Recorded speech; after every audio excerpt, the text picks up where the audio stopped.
So this is a special dedication to a few people who you know who you are. So there's a time in our life where we lose loved ones. We lose family members. We lose a husband. We lose a wife. We lose a child. What's sad is these soldiers, they go to combat, they get Bronze Stars, they get Purple Hearts, they fucking win the Medal of Honor. They do so much shit for their country. They come back and they're not happy. Their transition from military to the civilian sector is not good. No support, nothing. And they unalive themselves. I always say it in my podcast. There are 22 veterans, spouses, family members who commit suicide daily. Shit, that number's probably higher now, especially over the holidays. Now the holidays are over, and I am interacting with some of my friends, and I'm hearing that some of their friends have committed suicide or taken their lives. It's pretty sad when you're past 50 or 60 or 70 and you've done so much good shit for this country that you put a fucking bullet to your head because there's no one there for you. So I'm not saying that happened to the individuals who are no longer here, but if you know somebody who is in that situation, man, fucking reach out to them, okay? Because you don't want to be the last person that knew them or spoke to them. So, I have this entry that I made. It's called Changed by War. It's an article in the Sentinel newspaper. Some of it is. It's written by Terry Berger, who did the actual editing of my book. He's going through some major issues himself, heart issues, wife, heart issues, in his 70s. This guy took fucking 80 hours to edit my book. Fucking great American. His editorial will live forever in my book as long as it lasts. That's his legacy. So, this story is called Changed by War. Again, there's nothing wrong with your screen. So, this one's about 14 minutes long, actually 15 minutes and 49 seconds. And I want you to listen to it very closely, because the gentleman who wrote it, but I'm telling it, most of it I wrote myself, but there's entries in there that I asked him that I could take out of it and put into my book. I want you to reflect on it, because there are people who fall into that situation. And I want you to know what I went through when I got out of Walter Reed, because Walter Reed to me was a breeze. But when I got home, that's when the fucking war started, man. When you have to deal with a psychiatric nurse and your child is like freaking 3, you know, I wouldn't even say 3, probably 2. You don't even know who your kid is. You're so drugged up on lithium. I posted a photo on my William Stevens Facebook page of myself and my daughter. She's like leaning on the couch. She's very small. So this is called Changed by War. I hope you get something out of it. Now, when you read it, but when you hear it, you'll definitely get something out of it. So entry 52, I definitely want to send to my daughter, because she was very young when this happened. 2008, 2009. Newspaper reporter came to my house, asked me if they could do a story on my family. This is called Changed by War. A reporter wrote an article about me and my family, and how being home from Iraq, I was still in the battlefield mode, dealing with PTSD and my invisible demons from combat. I'm just going to pull a few things from the article because I think it should be put out there. I will post a photo that will set the entry presence of this article. When I look at the picture, it made me cry for about 30 minutes. It's a picture of me sitting on the couch with my little daughter, probably not even 2 years old yet. When I came home, I felt like I was a different person and in a different place. You notice his eyes at first. This old broken sergeant sits at a coffee shop waiting to tell his story like many other soldiers who came back from the war. He's in one piece, but not really there mentally. This 38-year-old William Stevens, an Army soldier since graduating from high school. He's this tall, burly man, a little heavy, and a stare that could turn you to stone, and constantly observing everything around him like he's being followed. Never mind the hearing aids that he wears in each ear, because he's been often close to the big boom. When I had a chance to come home periodically, I got to spend a few quiet moments with my daughter while being treated for PTSD at Walter Reed Army Medical Center in Washington, D.C. Here are a few subject areas that were covered in the article: hearing loss and war, living nightmares, my personal evaluation, doubts about my treatment, after effects, long-term medication use, the end result after treatment. I thought I was a tough guy, but really I wasn't. Is PTSD curable with help? There is a picture in the article that I won't show because of the confidentiality of my ex-wife, but it says that here I am with my wife and my daughter, knowing that PTSD could eventually lead to the end of our marriage. My wife in the medical field of psychology says that she had stayed with this relationship because she could see that I was fighting to get back to normal. Eventually, our family was torn apart with this non-sexual relationship for almost 10 years and me trying to figure out why the hell I stayed. I believe I stayed because of my daughter, but in 2014, I had more than enough bullshit, and I had to let it all go and go live with my father. There are a few things that I want to read out from this article that I think will complete this whole entry. How I changed when I came back, and then at the end, I'm going to point out how PTSD, I believe, has gotten worse, and basically understanding what PTSD is like I had disclosed it before, but like the true meaning of PTSD and my stress disorder and basic treatment. This article really touches home for certain individuals who are married with young children going through this situation. Not sure if there's a lot of people in this situation that went through this whole year of treatment, kind of like an outpatient psych unit, was still considered partially inpatient because my treatment was done in a psychiatric ward, but called classes or counseling.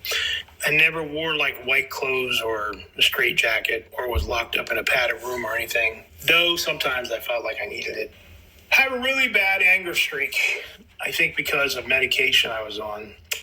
That's a lot less powerful than it was given when I got out of Walter Reed. I believe going through this type of marriage I had with no friendly contact or any intimate relations, no good mornings, no good evenings, just lying in bed with your kid between you two. You're two strangers. There's no contact in bed. I remember wondering what would happen if she woke up and I was dead beside her. What would happen if I took my life? There were many times I felt suicidal. This whole thing happened after my entire time at Walter Reed, not knowing if I was going to be able to adapt to family life after being single for 19 years in the military, going out with different girls every couple of nights, and then finding this real person who actually I liked for who I am and supported me for what I'm going through. She worked with people like me, but I think as soon as my daughter came into this world, I became a forgotten individual. I had to go back to Walter Reed after my daughter was born. The military felt that I was a threat to my family. A lot of people didn't get that opportunity, but I did. I do know that some come back from deployment and take out their aggression on their families. They miss that feeling of combat. They miss that brotherhood. They want to go back and they want to think that they're in the living room or in the dining room. It's a freaking battlefield, and they take it out on their loved ones. They just want to be alone. They want to go back to the action. They want to have that weapon in their hands. They want to be around that aggression, that high endurance, the adrenaline rush, because when you're at home, everything is so relaxed and there's not a lot going on. I would say in my household, there was a lot moving parts with my daughter and our broken marriage. When this article was written, I think my daughter was 2 years old. There was a lot going on then. I was doing a lot of sleeping, doing a lot of yelling, me not being around, like watching my daughter grow up, and especially during treatment. I only came home a few weeks out of the whole year. Mostly I was home for weekends. Maybe sometimes I kept in contact on the phone, and I would hear my daughter tell me that she loves me, or my wife would tell me that my daughter loves me. I would be speechless, unable to say anything. Sometimes I would say, I love you. It's hard for me to say that to my wife. It really was because of all the crap that we were going through. It was just lonely. I had the perfect family. I was so shitty to them because of my PTSD. I knew my marriage was falling apart, and I knew that there were and are a lot of people out there going through the same thing.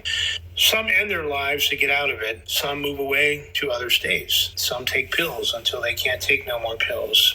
And then they're gone. But I do believe I made the right choice to separate. I have told her that. To this day, I believe that if I was still married, I would be dead.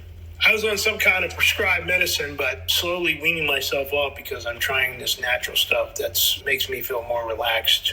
In the book, I'm trying to prove that it's not all about loading up on medication or drugs that make you feel better. Now, sometimes they pump you full of medication so that you can barely go on with your day, kind of like the zombie effect. Now, I don't know if there are people in this situation, people I can't even be around, that can't even be around children or be around loved ones, so they choose to go to a dormant stage in life like hermits.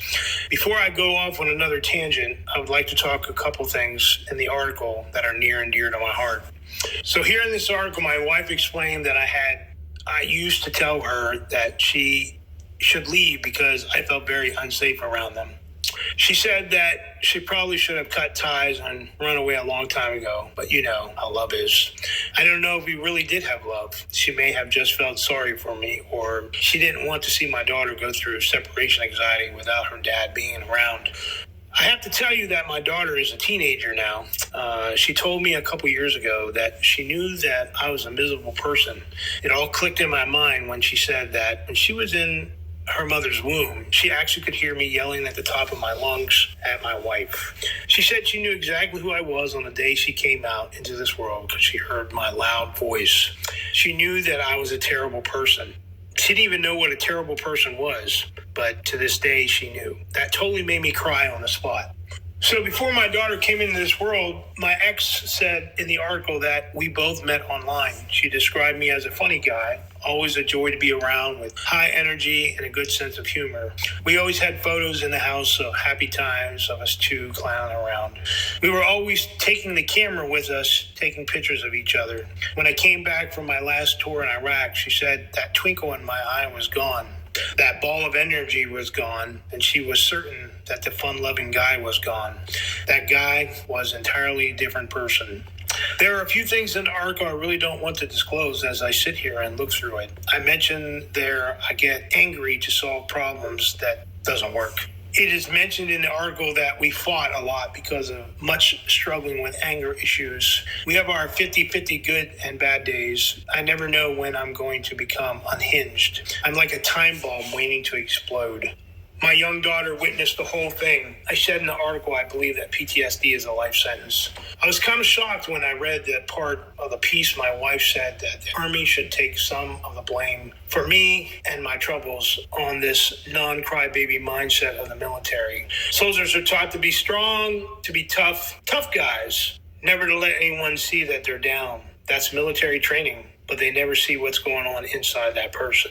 So overall, this article is very well written by a gentleman. I don't think I could ever had said the title better, Changed by War. The last thing I would like to say is that I have to go back and point out the different labels that have been given to different wars, which actually the same condition among them, shell shock, battle fatigue. They are all the effects on those that do not show up on physical injuries. Studies have estimated 10 to 20% of veterans returning from Afghan and Iraq wars have symptoms of PTSD and other mental health problems, as well as 70,000 of them, more than 1.3, served in Iraq or Afghanistan war, now collecting disability for tendinitis, ringing in the ears, hearing loss, or more than 58,000 are on disability, according to Veterans Administration. I could go more and more in detail on the different percentages and facts, but as more and more veterans come out of hiding and come out of their shell, these numbers go up drastically because there are a lot of folks out there that say, I'm fine, until they lose it or explode, and then try to go to get the VA benefits and can't get no help. It's too late. Understanding that you have a problem is the key. There are basically 4 major types of symptoms for post-traumatic stress disorder. Re-experiencing an event in dreams and nightmares. People might have flashbacks or react to anything that reminds them of their trauma. They might avoid close emotional contact with family and friends and place them that reminds them of the event. They may not be able to recollect the trauma and feel detached and numb. Most victims of PTSD have some kind of hyperarousal, such as a difficulty falling asleep or staying asleep. They might easily be startled, might even be more startled than would be expected. Physical symptoms are common, such as stomach troubles, diarrhea, constipation, chest pain, erectile duct dysfunction, ED, and panic attacks, hypertension, depression, anxiety, migraine headaches. I could go on, but I think you get the point. Interestingly, I read that people who served gave various reasons for not getting help with PTSD, including that we are worried that the side effects of medication, believe family and friends could help them with the problem, and that they feared seeking care could damage their careers. The rates of PTSD and major depression are the highest among women in reservists. I was pretty shocked to hear that one. To this day, in all branches of the military, there are people who still serve while dealing with mental illnesses and who choose to get out and try to continue service and only fail eventually. I am curious of what your thoughts are on what I just disclosed from this article that came out, I believe, in late 2008, early 2009. It makes me look back and see how miserable a person I really was. The treatment in the psychiatric unit, the high doses of medication I was on, the high doses of medication that were either helping me or making it worse. Sometimes it's hard to tell. Relate now for a moment. Go back and reflect. I want you to close your eyes and picture yourself in this situation. Thank you, Terry.